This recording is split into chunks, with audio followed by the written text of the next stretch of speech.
Hello guys and welcome back to Homeless Tech Tutorials, and in today's video I'm going to be showing us how to get the internet browser on full screen on PlayStation. And let's get started. So the first thing you guys are going to do is you're going to go to the you're going to press the PlayStation button, you're going to go to Game Page, and then you're going to go to Messages.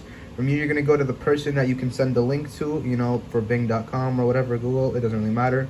Anyways, once you open up Bing, you'll notice that it's not really full screen. It's like there's black bars around it. So in order to fix this, what you have to do is you have to go back. You have to go to the settings.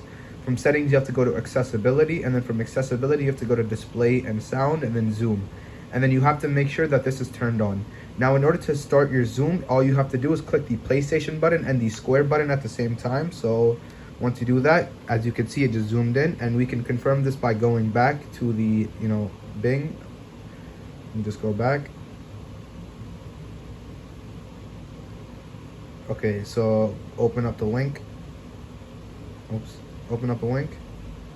And oops, that's not what I meant to do. Resize card. Okay, now let's do it. There we go. Now, as you can see, it is now in full screen. And yeah, that is basically it for the video. Thank you guys for watching. Make sure to give the video a thumbs up, subscribe to the channel, and have a great day.